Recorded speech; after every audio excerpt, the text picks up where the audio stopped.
Seja bem-vindo ao Clubecast, podcast do Clube de Engenharia e Arquitetura de Londrina.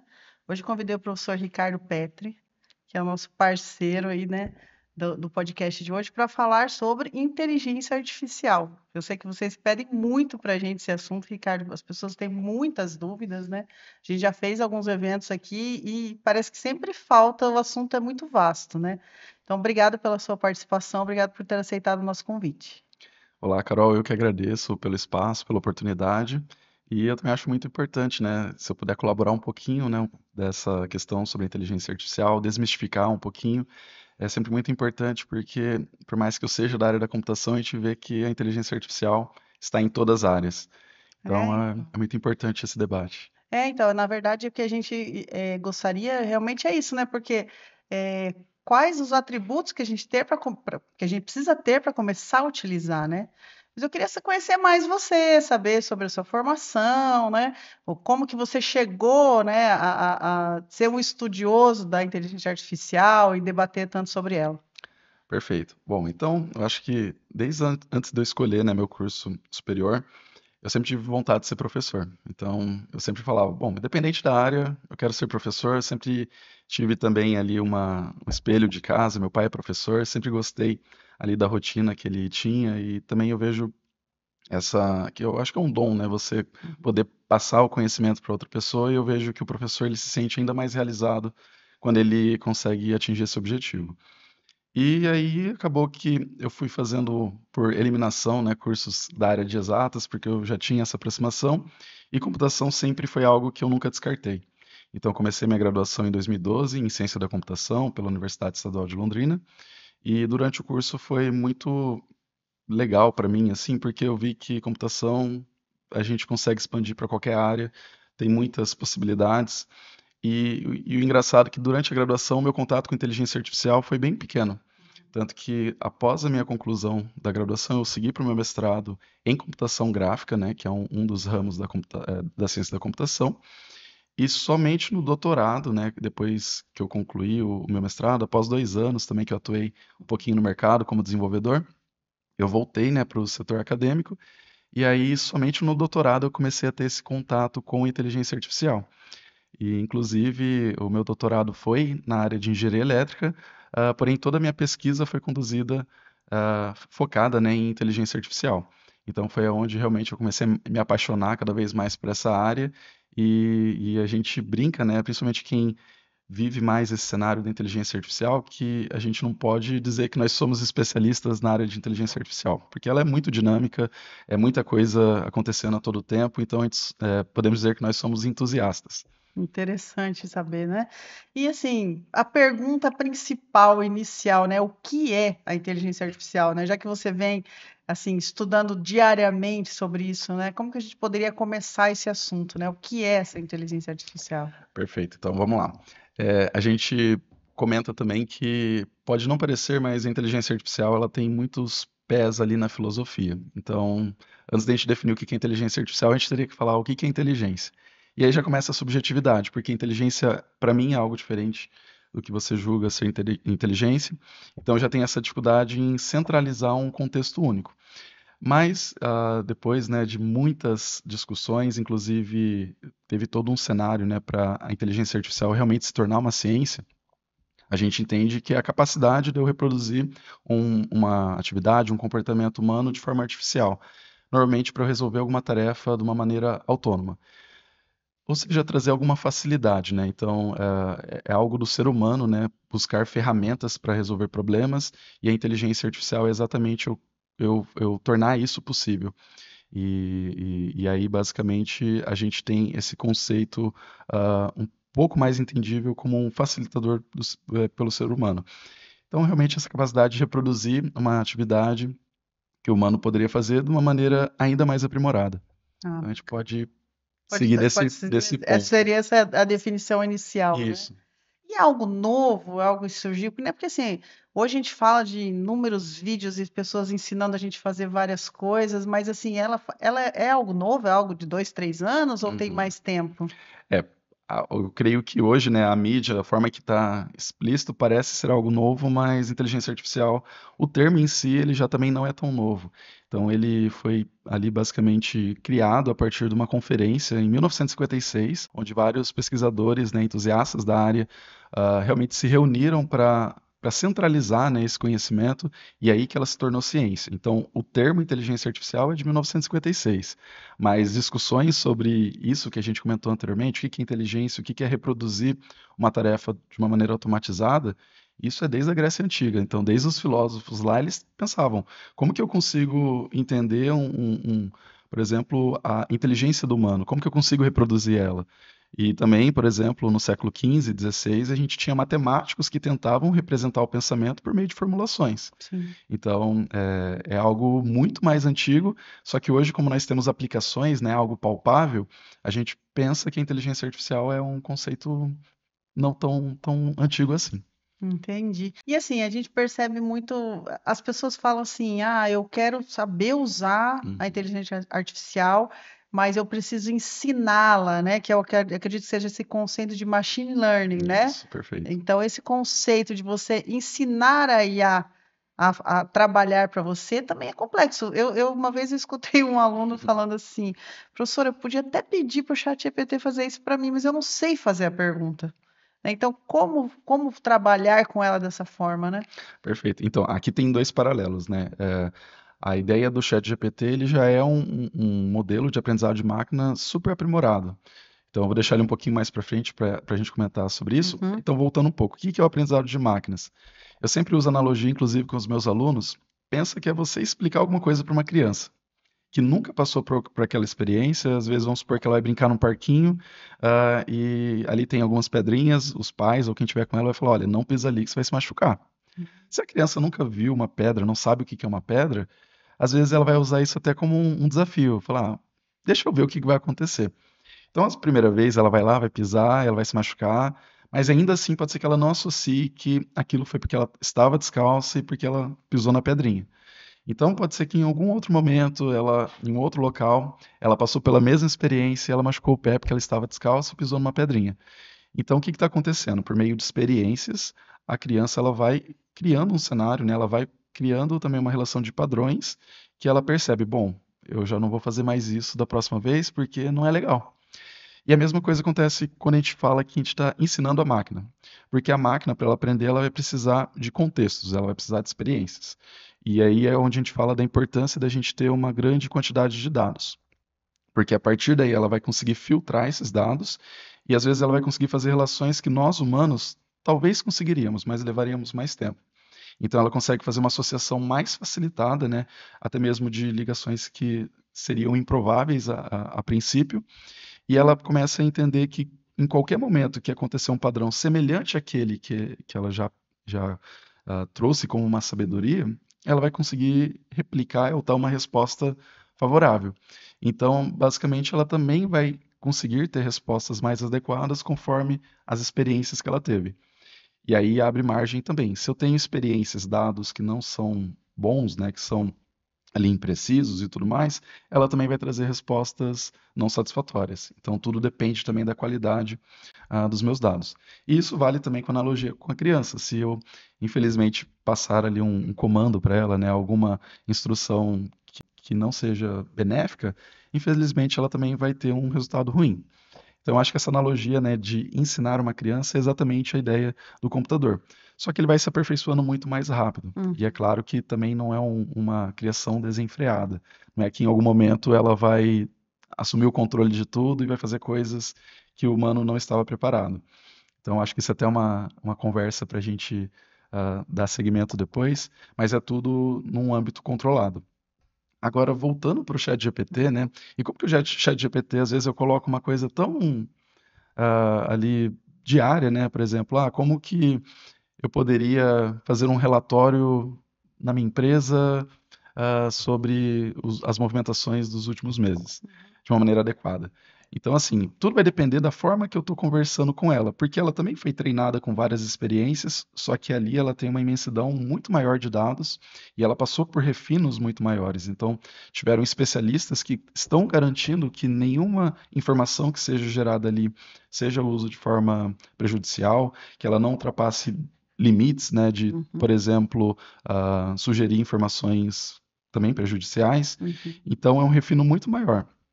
E aí a grande ideia, até o que a gente chama de engenharia de prompt, é a arte de você conseguir se comunicar com essa ferramenta. Ao Entendi. invés de eu pedir só um relatório para me ajudar na empresa, eu posso contextualizar. Posso falar qual que é o setor que eu atuo na minha empresa. Ah, é uma empresa de contabilidade. E aí a gente tem tarefas, por exemplo, de um ramo específico do comércio.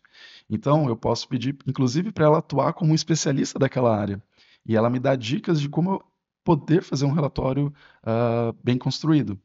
Então, a diferença de eu pedir um relatório direto para ela e um relatório com essa contextualização implica diretamente na resposta, porque ela vai acessar padrões que ela já foi treinada de Uhum. uma maneira mais específica. Então, acho que aqui também já é uma boa dica de como utilizar essas ferramentas da melhor forma. É realmente um bate-papo.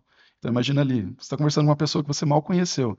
Se você dá respostas diretas, você não vai conseguir, talvez, a informação que você está buscando. Então, você tem que criar um cenário, né? Você tem que ser o mais detalhista possível. A gente fez um podcast com a Camila Niero sobre projetos. Ela falou Uhum. assim, ó, minha empresa tem 47 anos de projetos. Perfeito. Então, nós estamos trabalhando com o quê? Trazendo esse banco de dados de Uhum. projetos, para quando a gente tenha um projeto estrutural semelhante a algum, ele já traga algum padrão, né? Que a gente possa dizer assim, olha, nesse projeto você já fez isso, isso, isso, Uhum. nesses padrões. Então, quer dizer assim, ele não vai, por exemplo, me oferecer algo antiético, né? Ou Perfeito. fora de uma norma técnica, né? Uhum. Ele vai me fornecer coisas que são de maneira correta, né? Buscando um banco de dados correto, é isso, né? Se ainda mais quando a empresa tem essa maturidade, né, tem esses registros, é o melhor cenário. Uhum. Porque quando ela, às vezes, associa uma solução do mercado ali, uma ferramenta de IA que vai Uhum. otimizar o seu processo, mas as bases ali de conhecimento não foram da sua própria empresa, ela vai trazer essas imprecisões, como você comentou. Então, realmente, por mais que ela traga uma estimativa ali de alguma produção que seja feita, não vai ser pautada ali na vivência daquela empresa, é no geral. Então, o melhor cenário é realmente a gente se pautar em dados internos. É Sim. claro que vão ter momentos que os dados internos não vão suprir, né, toda a demanda, mas é um uso bem controlado. E eu vejo que também isso é um dos maiores problemas das empresas que acabam atribuindo essas soluções, por não terem dados de qualidade e não é o problema Uhum. da ferramenta em si. Claro. É exatamente o que ela está replicando daquilo que ela foi Ela ensinada. faz uma captura mais geral ali que às vezes Exato. não atende você imediatamente, né? Exatamente. E a pergunta que não quer calar, tá? Então isso quer dizer que, tipo, numa empresa que tem várias pessoas fazendo inúmeros relatórios, eu vou mandar todo mundo embora e a IA vai me substituir, vai substituir essas pessoas? Aham. Essa é uma pergunta Sim, recorrente, né? A sim. gente brinca um pouco, mas assim, é recorrente você falar assim, isso, né? E principalmente eu vejo os jovens, tá fazendo Uhum, vestibular, não, isso não vai mais existir, engenheiro civil não vai mais existir, programador não vai mais existir, uhum, porque o chat GPT, o Gemini, não sei o que, eles fazem. Não uhum. vai ter mais filme, porque vai ter, né, os filmes vão ser Produções. gerados, Aham. né, direto pela IA. Como está essa questão, assim, em Uhum. relação a isso, né? O que vocês discutem entre vocês que entendem mais do assunto, né? A inteligência artificial só é mais um avanço tecnológico como outros que a gente já teve ao longo da história. Inclusive, eu vi uma reportagem recentemente e eu só peço perdão porque eu não vou lembrar o nome do autor, Claro.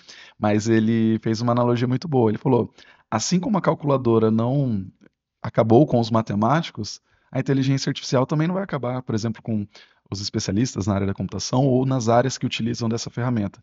A grande questão é como que eu vou me aperfeiçoar com o uso dela. É claro que, como você disse, ela faz um relatório talvez melhor do que eu poderia fazer. Ok, mas ela não faz o relatório do nada. Ela vai precisar de um comando para que esse relatório seja criado. E aí a gente volta naquilo que foi dito. Ainda mais se eu enriqueço, né, os comandos ali de como esse relatório tem que ser criado, ele vai ser feito com uma maior precisão. Então a grande questão é, a gente precisa se aprimorar e, claro, entender o funcionamento dessas ferramentas para que a gente realmente não seja substituído.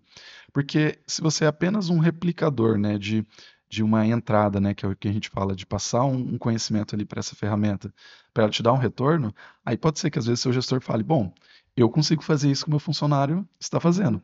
Mas se você entende o funcionamento daquela ferramenta e você tem a sua especialidade, que também é importante na área, para que você não tenha, né, também obtenha resultados ali imprecisos. Que você não saiba analisar, às vezes, se está correto Exatamente. ou não, O né? pensamento crítico ali é muito importante, porque Uhum, nem sempre tudo que a IA coloca é verdade. sim. Então, assim, a gente precisa desses refinos que só um especialista da área vai conseguir.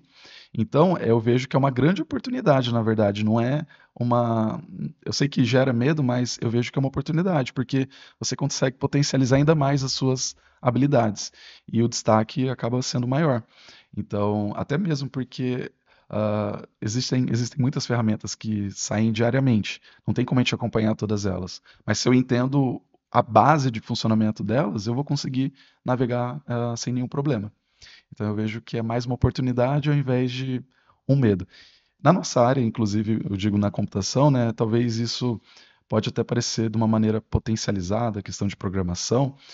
Claro que ela, assim, com o comando correto, ela traz possibilidades enormes. Eu até brinco, eu sou uma pessoa de criatividade quase negativa, Uhum, e eu uso dela para potencializar essa falta de habilidade minha. sim. Então, eu consigo criar cenários que antes seriam muito simples, até mesmo numa aula, né? Uhum. No momento ali de uma aula, eu consigo criar atividades mais dinâmicas que consigam realmente desenvolver o pensamento crítico do aluno, que por mais que eu tenha bagagem do fundamento teórico, Sim. eu não teria essa habilidade de expor isso para o aluno. Então, eu acho que é realmente ver ela como uma possibilidade de aperfeiçoamento. E assim, no âmbito das engenharias, assim, quais as aplicações que você tem observado, né? Que você tem até, como você tem alguma experiência aí na engenharia elétrica, Uhum, ou alguma coisa assim que você já tenha vivenciado, né? Eu percebo que as pessoas usam de diversas uhum. formas, né?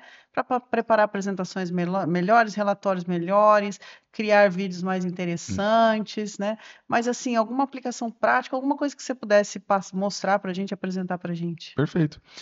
Eu vejo que já começou a ter uma aproximação, né, da área da engenharia com a inteligência artificial já também há muito tempo atrás, quando a gente começou a ter os sistemas especialistas, que até é uma associação com a área de automação da engenharia, né? Então, Uhum, basicamente é pautado em várias regras, né, bom, se isso acontecer, eu vou habilitar que tal sistema comece a atuar, ou que eu desligue algum sistema. Então, são várias regrinhas que eu consigo ir encadeando para ter um funcionamento adequado. Então, eu vejo que a ligação da inteligência artificial já começa desde esses primeiros contatos. Por exemplo, a gente consegue aperfeiçoar uma automação que antes era feita sem inteligência artificial com inteligência artificial. Como? Como foi dito, né, normalmente nessas aplicações eu tenho um ambiente já todo controlado e previsível. Mas com o uso da inteligência artificial eu consigo aprender padrões que, por exemplo, eu consiga personalizar aquilo para um determinado cliente. uhum. Vamos supor ali, eu não sou Sim, especialista da área, então até peço ajuda se eu falar alguma sim. bobagem, mas vamos supor que eu tenho uma automação ali sobre a iluminação de uma casa. É, Claro que eu posso ter ali sensor de proximidade, também a Comando relação de voz. comando de voz, também a questão ali da incidência solar, enfim, vários Uhum. aspectos. Mas com a inteligência artificial eu consigo criar um padrão, por exemplo, de entender o que o meu cliente ele gosta mais. Às vezes, por mais que esteja escuro, ele não quer que, às vezes, por um reconhecimento facial, ele Uhum. está num dia mais estressado, por mais que ele tenha o hábito de deixar todas as luzes acesas, eu consigo combinar isso e talvez deixar um pouco equilibrado, porque ele talvez quer ficar ali num momento mais de reflexão. Então eu consigo adaptar a parte da automação que já existe com ferramentas da própria inteligência artificial, de reconhecimento tanto pela voz, né? Eu consigo um comando de voz, às vezes, feito de uma maneira um pouco mais direta, eu também já consigo fazer uma análise de sentimento, que é permitido, por exemplo, por conta da inteligência artificial. Então é uma combinação que eu vejo que faz muito sentido. E imagina agora uma empresa que já faz automação bem Uhum. feita, trazer essas outras vantagens que talvez outras não trazem. Sim. É um ganho ali comercial enorme. Outros setores também, por exemplo, no meu doutorado, parte da minha pesquisa foi conduzida por conta de uma usina fotovoltaica ali da UEL, Uhum. e a ideia era a gente conseguir realmente predizer o quanto de energia seria gerado, tanto no mês seguinte, ou até mesmo fazer projeções maiores. Uhum. E o objetivo era realmente eu reduzir os custos e ter uma melhor projeção, porque nem toda a energia, na época, se eu não me engano, 15% da energia era utilizada da usina fotovoltaica e o restante das fontes convencionais. Então, é muito importante eu ter uma noção se no mês que vem eu talvez conseguisse ter 20% de uso Sim. dela. E a gente consegue fazer isso exatamente com os modelos de inteligência artificial. Ele consegue se adaptar com um cenário histórico que eu tenha registrado, né, que seja daquele local, porque não faz sentido eu me basear em usinas em outras localidades por vários fatores, Sim. e isso me dá uma maior segurança. E aí a gente consegue escalar isso para vários cenários também. Na engenharia civil, eu posso também, por exemplo, fazer simulações. Eu sei que já existem softwares para isso, mas normalmente essas aplicações com inteligência artificial acabam sendo mais baratas. E eu consigo, por exemplo, simular diferentes equipamentos em diferentes cenários, né? Eu consigo criar essa representação para eu ter uma noção do que poderia funcionar ou não. É claro que, mais uma vez, se eu não Uhum. sou especialista na área, se eu não entendo, eu não posso falar, Pois é. ah, a IA falou, vai dar certo. Não, eu Sim. preciso entender porque às vezes ele vai me relembrar de uma estrutura que no momento eu não estou conseguindo associar. Uhum. Também na engenharia de produção, né, a gente consegue automatizar processos, eu consigo, por exemplo, o tempo que seria gasto ali naquele especialista de definir todas as etapas, eu consigo simplificar isso por meio também de um modelo de inteligência artificial, e ele consegue focar melhor o seu tempo em garantir a qualidade, ou até mesmo em pensar em novas possibilidades de integração. Então, assim, não só a engenharia, mas qualquer área a gente consegue fazer, né, essa participação da inteligência artificial, claro, com muito cuidado, Sim. sempre com supervisão, e é algo que só tende a melhorar. Sim. E como eu disse anteriormente, não é que ele vai substituir os engenheiros, os contadores, os advogados, não. Ele pode Aprimorar. aprimorar o seu potencial. Então, pensando sobre isso, né, e todas essas aplicações, eu fico imaginando assim, né, como hoje cada vez você fica mais especialista, até num curso de graduação, como que eu, engenheira civil, que quero aplicar alguma coisa, eu vou ter que aprender sobre Uhum, programação? Ou você que é da área de programação, você vai ter que fazer uma imersão numa engenharia uhum, civil, chegar num ambiente, num canteiro, ou que nem você falou, uhum. numa indústria mecânica, ou numa análise, né, de uma aplicação como fotovoltaica, ou automação. Você que é da área de programação, como é que eu te explico isso, né? Eu acho que Uhum. essa comunicação também não é simples, né? Sim. Bom, claro que o conhecimento da programação ela facilita muito, mas agora a gente realmente vive um momento que ela não é mais necessária, porque a gente tem as IAs generativas, que é o próprio ChatGPT, o Gemini, como outras, que agora ela tem a capacidade de entender, ela tem o significado. Então, aquilo que eu coloco, por exemplo, na língua portuguesa, ele vai interpretar aquele texto, então tem um processo de transformação ali, né, que a gente fala que é a linguística computacional, então ele consegue entender o significado do que eu estou pedindo, interpretar aquilo e gerar uma resposta que faça sentido. Ali, isso começou a mudar em 2017, porque a Uhum. gente teve um novo modelo que possibilitou tudo isso. Antes de 2017, a necessidade de conhecer programação era mais importante porque para eu criar esses modelos eu precisava saber programar. Ou eu precisaria passar esse meu conhecimento, como você disse, né, para um programador para Uhum. ele habilitar isso. Então, depois de 2017, a gente não tem mais totalmente essa necessidade, porque a própria linguagem natural já é o suficiente. Uhum. O que vai determinar ali é a qualidade de como eu passo essas informações. Entendi. Porque basicamente o que, que aconteceu, né? Como que foi essa mágica? Porque antes, claro que também a gente tem o avanço do hardware, né? A capacidade de processamento de informações, mas o grande diferencial foi porque os modelos eles pararam de simplesmente analisar pequenas porções de dados, né? Sejam palavras, frases, e agora ele conseguiu dar sentido naquilo. Então ele consegue analisar uma frase inteira para conseguir te dar uma resposta. Um exemplo fácil para entender isso, sabe quando a gente está, por exemplo, usando o WhatsApp e ele tem aquela parte de autocompletar? Eu estou digitando uma Uhum. palavra e você autocompleta. Sim. Até às vezes a gente brinca, né? E se eu for autocompletando com tudo aqui que ele vai estar sugerindo, nem sempre vai dar uma resposta que faz sentido. Por quê? Porque ali, aquele funcionamento, ele faz uma probabilidade estatística de que se eu escolher essa palavra, a próxima tende a ser aquela. Só que ali não tem totalmente uma semântica. Então, os modelos de inteligência artificial pararam de ser totalmente estatísticos e probabilísticos para envolver a questão da semântica. Então, às vezes, um termo que eu usei, ele muda totalmente o contexto. Então ele consegue associar melhor o cenário ali do usuário. Então, independente se ele vem ali desse setor da área da engenharia, se ele vem ali da área até mesmo da medicina, ele vai conseguir trazer uma resposta satisfatória. Concluindo, então, programação é importante? Sim, porque ele facilita o desenvolvimento, mas eu não preciso mais disso. Na nossa própria área, a gente até vê coisas ali, tem pessoas criando sites, aplicações, sem ter nenhum conhecimento de programação. Claro que isso tem ressalvas, Uhum. mas é um exemplo prático. Até mesmo na nossa área, que é mais técnica, tem pessoas fazendo aplicações muito melhor do que às vezes próprios programadores. Caramba. E assim, né, analisando sobre isso, tentando talvez fazer um foco mais ético no assunto, falar um pouco sobre isso também. Mas se eu tenho uma inteligência artificial, né, que em 2017 ela teve um avanço e ela está avançando para uma análise e ela está avançando, quer dizer, ela está aprendendo muito mais rápido que todo mundo que está Uhum, estudando. Se você ficar estudando, você nunca vai chegar no nível dela. Então, assim, qual é o nível que essa inteligência artificial pode chegar? Vocês chegam a falar sobre isso? uhum. E assim, quais os parâmetros éticos de tudo isso, né? Qual tipo de. A gente vê assim, e é engraçado demais isso, né? A gente percebe, eu tenho colegas que falam assim, nossa, eu converso muito com a minha IA, Sim, né? Então, assim, tem gente que usa para outros fins, né? sim, Então, qual é exatamente. o fim final dela, né? Uhum, Ela vai ser o nosso novo psicólogo? Ela vai dar só respostas agradáveis para a uhum, gente também, né? Então, vocês conversam sobre uhum, essa ética da IA? uhum. Sim, inclusive existem vários filmes, né, que falam, nossa, olha, aqui um filme de ficção científica onde a IA dominou tudo, os humanos que É, viraram lembra daquele AI subordinados. robô, né? Aham.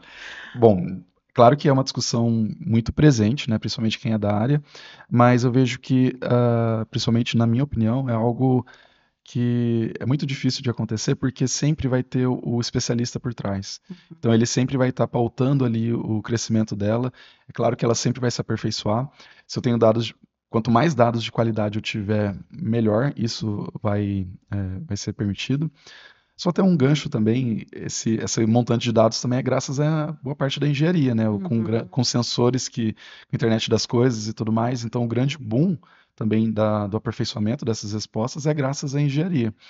Então, eu vejo que no futuro, é claro que ela vai estar ainda mais aprimorada, mas eu percebo que cada vez mais a gente vai ter especialistas que saibam utilizar e obter o melhor que ela pode oferecer. É claro que esse crescimento também, como foi dito, né, ele tem limites, ele tem que respeitar alguns Uhum. padrões éticos, porque o próprio GPT, ele não pode utilizar dados ali que não são de consentimento do usuário. Então, por mais que ele utilize dados públicos e privados, ele tem que ter a transparência de onde esses dados foram obtidos, para que ele está sendo utilizado. Então, é aquilo, né, ele não pode usar desses dados que a princípio eram neutros para alguma ação maléfica.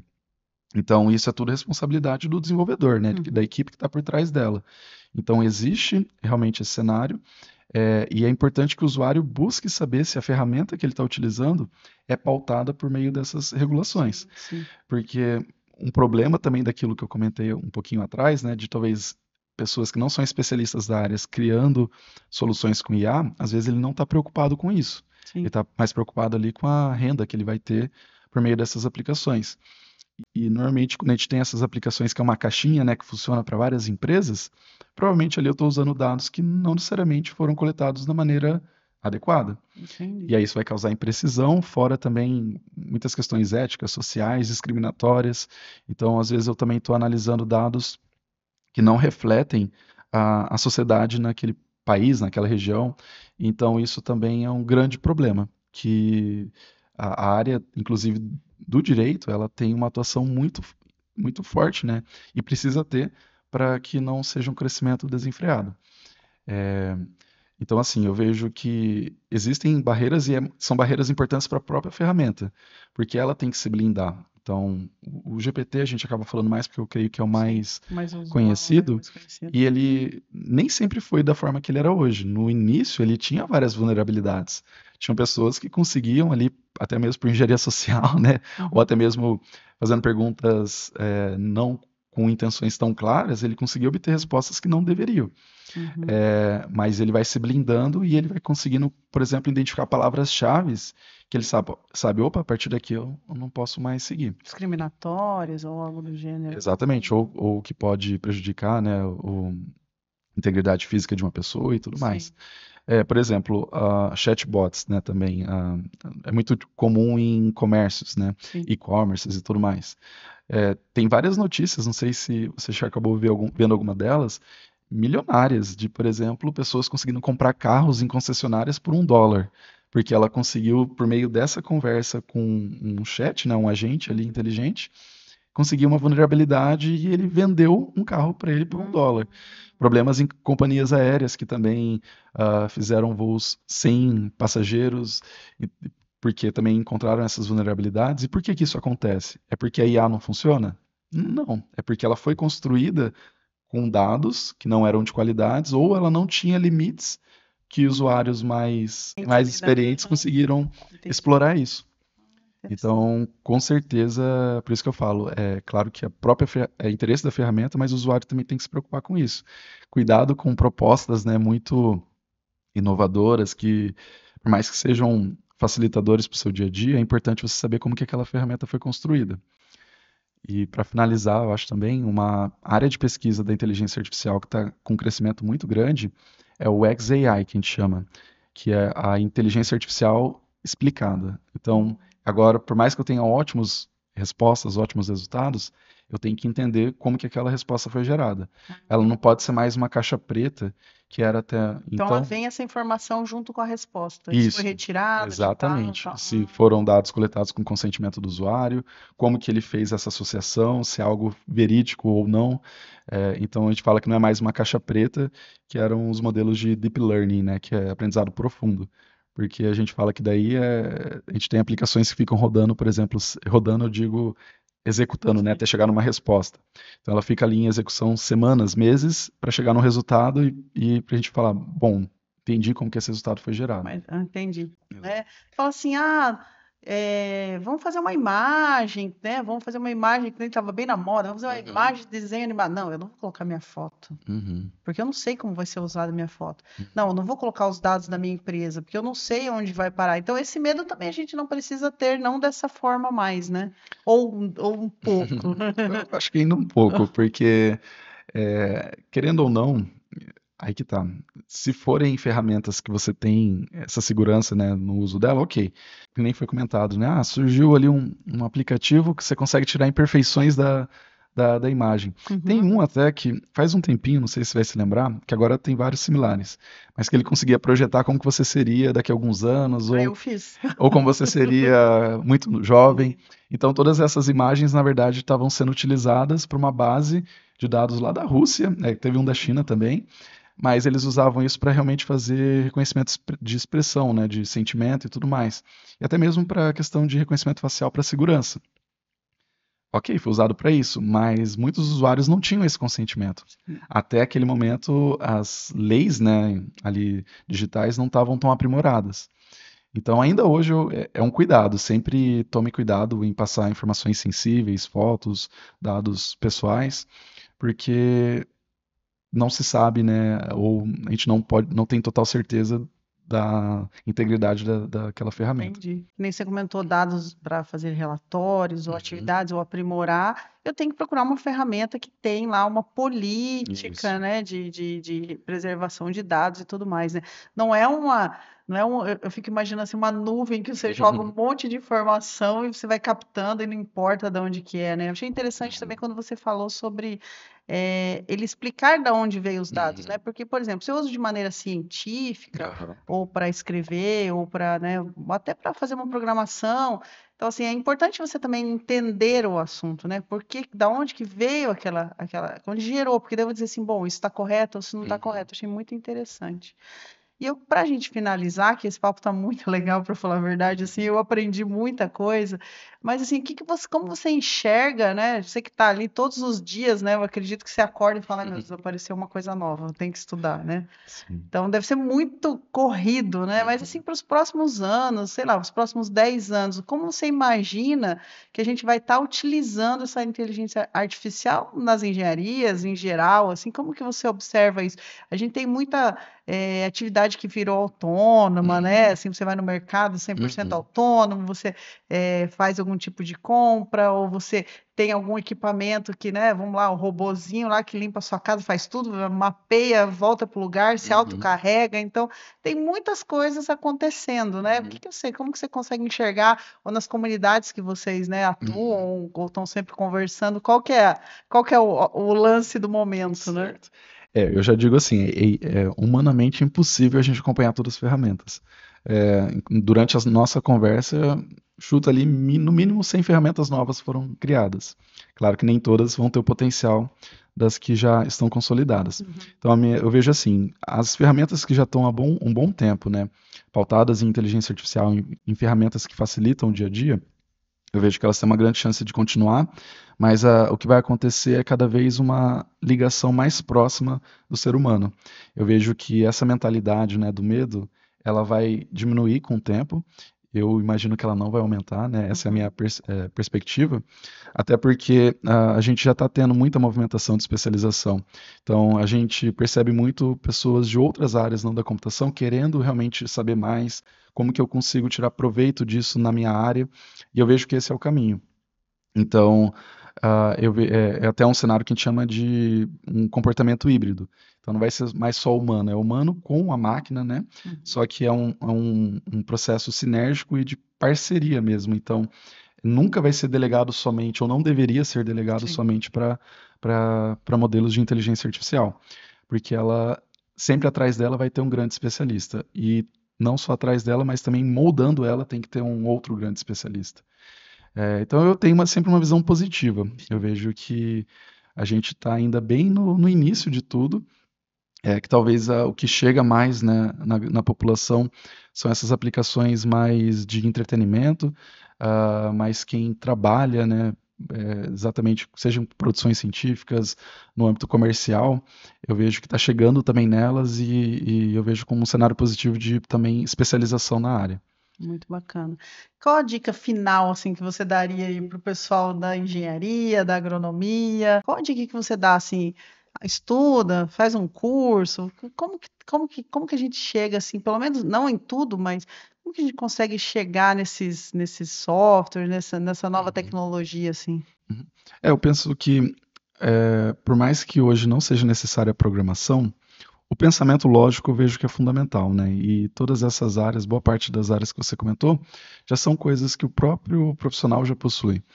E a dica que eu dou é realmente não terceirizar o seu conhecimento. Nunca crie uma dependência excessiva dessa ferramenta.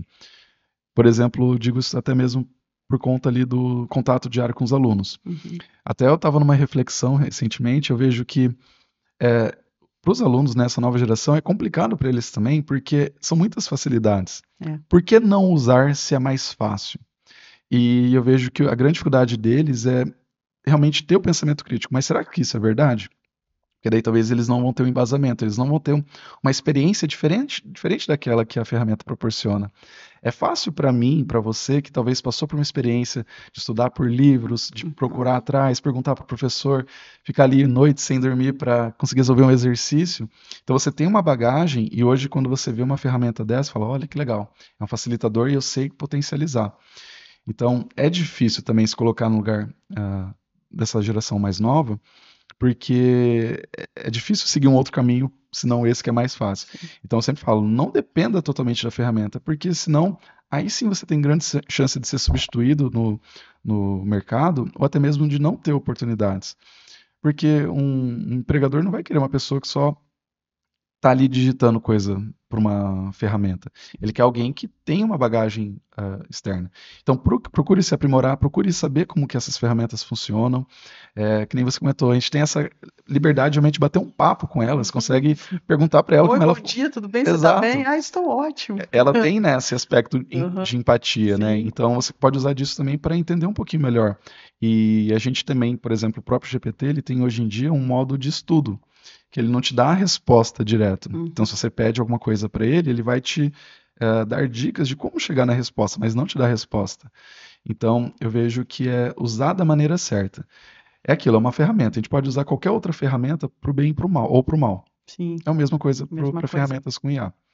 Então, cuidado com também dados sensíveis, não delegue tudo a ela, ela não tem a verdade absoluta, e então eu acho que é um crescimento ali a um par, né? Então, você otimize e utilize o máximo que ela pode oferecer, mas nunca esqueça que o mais importante é a sabedoria que você já detém. Ali é só um potencializador. Muito obrigada pela sua participação.